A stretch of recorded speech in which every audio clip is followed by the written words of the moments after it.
Ang FRAME on Family Resource Allocation Management and Enhancement Program ay isang pangkomunidad na proyekto na may layuning magturo sa kahalagahan ng pag-iimpok, bayanihan at sariling sikap para sa pamilya at pangkalahatang komunidad. Ang atong FRAME, ang Family Resource Management Allocation Enhancement programa nato diri sa lokal nga panggamhanan, atong gina-encourage, atong gina-auhag ang ato ang mga membro niini nga kini makatabang kanato kung naalang sa atong kaugalingon ang pagtabang usab. Permero sa FRAME, gidani ko sa ang kumari nato nga musali lagi daw sa FRAME kay naikayuhan mo paabot. Tapos nagsalin ako sa FRAME, nindot man di ay. Ya, nalipay ko nga, burang nahayagan akong mga una-una na ang FRAME day, dili lang day basta-basta nga mag-savings ana, mag-ampo. Napagay kayuhan, na PhilHealth, magka-loan down me. Tapos, sa sinima na mortuary ana. Ito ay isang special program ng local government unit ng Gensan laban sa kahirapan upang maiangat at bumaba ang porsyento ng kahirapan mula 20.28% hanggang 15% patungo sa taong 2015. Ang programang FRAME ay isang makamasang paraan ng pag-iimpok kung saan ang mga kasapit dito at ang komunidad ay siya mismong nagmamay-ari ng sari-sarili nilang proyekto. Ito ay nagpapatupad sa pamagitan ng pagtitiwala, pagmamahal, pagtutulungan at pakikipagkapwa. Ito din ay nagpapalawig ng kabutihang asal pampamilya, pagiging espiritual, panunumbalik ng moralidad at pagpatibay ng kabutihang loob. Higit sa lahat, hinahangad ng programa ng FRAME na maging makadiyos ang lahat ng mamamayan ng Gensan, magkaroon ng pananagutan sa sarili at pamilya, at kung saan ang lahat ng ito ay magpapatupad ng isang maprinsipyong gawain.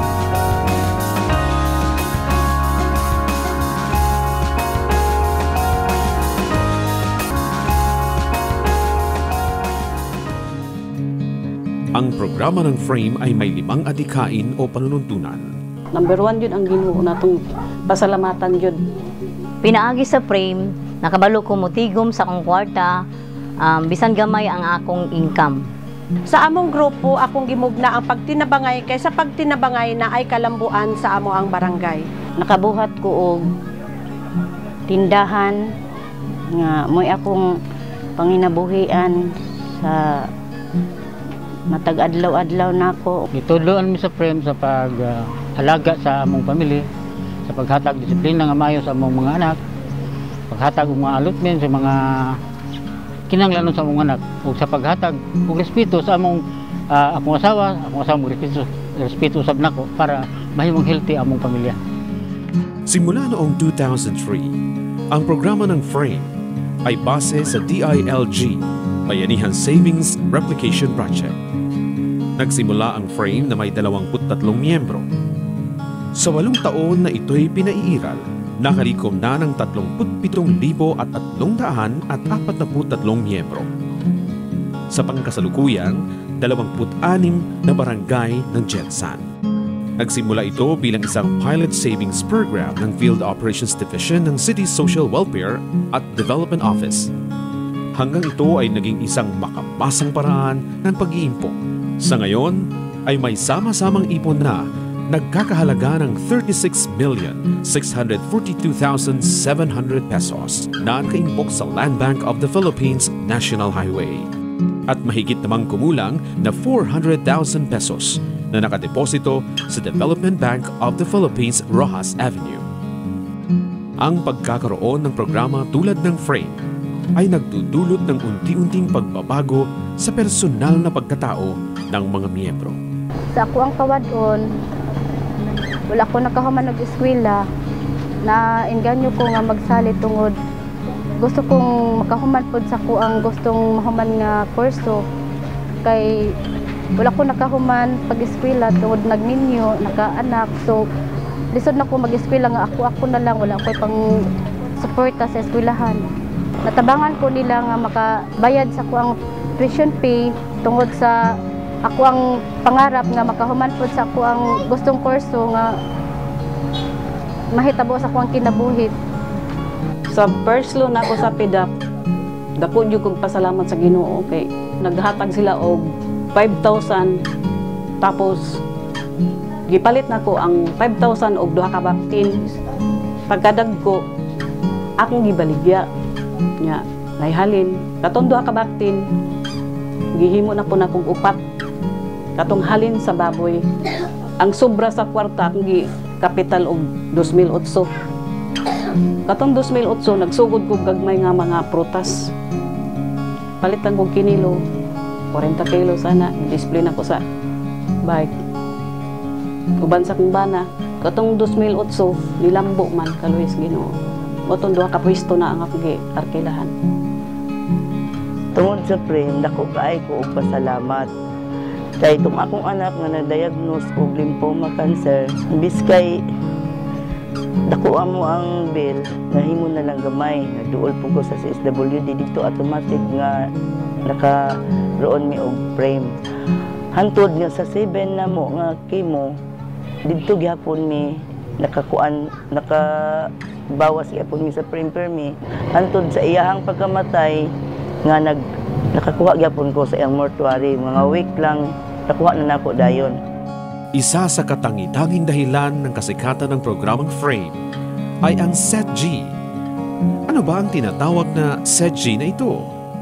Ang SETG o ang Socio-Economic Transformation Groups ang namamahala at nagagabay sa pagpapatupad ng mga adhikain at layunin ng Frame.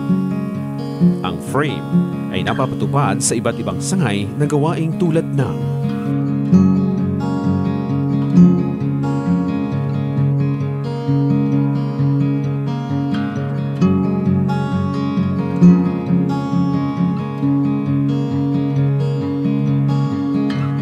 isang palaisipan para sa ating mga Pilipino ay, bakit nga ba hindi umuunlad ang mga ordinaryong Pilipino? Kasagaran manggod ang atong mga Pilipino karon nagasulti o naa silang hunahuna ang kapobrehon. Usab ang uban nagaingon nga maghulat lang ta sa swerte. Maghulat lang ta, ang uban nagasugal kay naa diha ang swerte. Ug ang uban naay mga kaparintihan nga OFW nagahulat lang usab kung unsay mahatag sa katong ilang mga kaparintihan aron sila mahimong mahamugaway. Ang ganitong uri ng pag-iisip ay siyang kumikitil ng angking pag-asa sa bawat Pilipino. Kining mga pag-iisip, kining mga hunahuna sa mga tao man atong dapat nga utrohon. Nga kinahanglan sila mukayod, kinahanglan sila mubuhat og maayo aron nga sila usab mahimong mahamugaway. Ang Frame ay ang programa na siyang tunay na magpapabuti sa ating kabuhayan laban sa kahirapan, sa sariling pagsisikap at hindi ang pagiging palaasa. Karon nangadagko na pud ang upat, nana po ko'y plano ana. Karong Disyembre siguro kanang upat ako na po ibaligya. Ipuno na idagdag na po nako sa prutas. Dako gyud ang kabaguhan gikan ko nagsali sa Frame tungod kay sa mga trials nga naagihan sa kong kinabuhi na ako'y masandigan tungod about sa financial.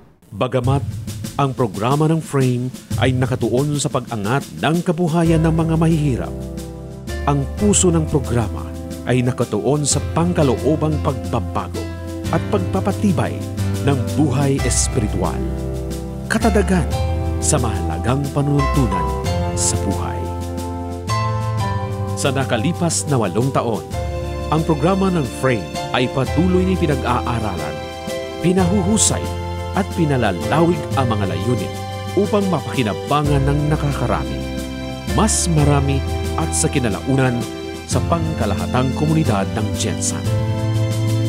Kasama ang mga hamon, pagbabago, pagpapalit ng pamunuan, ang Frame ay nanatiling matatag sa kanyang mga adhikain at layunin. Magandang Jensan po sa lahat ng mga miyembro ng Frame. Binabati ko po ang lahat sa ating ika-8 anibersaryo. Marami na pong pinagdaanan ang Frame members at ang mga taga-gobyerno, lalong-lalo na po ang ating DSWD at lahat ng mga NGOs na tumutulong sa movement. Dumaan po tayo sa kasiyahan, sa lungkot din po at kahirapan. Pero marami na pong tagumpay ang nakamit ng frame at marami pa pong tagumpay ang makakamit nito. Sana po ay patuloy ang inyong pagsuporta sa frame. Naniniwala po ako na lahat ng hadlang at lahat po ng mga problema ay ating matutugunan basta't sama-sama lang po tayo na nagtutulungan at naghahanap ng solusyon sa ating mga problema. At naniniwala po ako sa inyong lahat na kaya ninyo. Tutulong lang po kami, nandito po kami sa likod ninyo para tulungan kayo. Sa inyong lahat, umaasa po kami sa inyong patuloy na suporta at patuloy na pagsisikap para sa isang mas magandang kabuhayan sa inyo, sa inyong pamilya, at para sa isang mas magandang Gensan. Sa inyong lahat, magandang Gensan muli.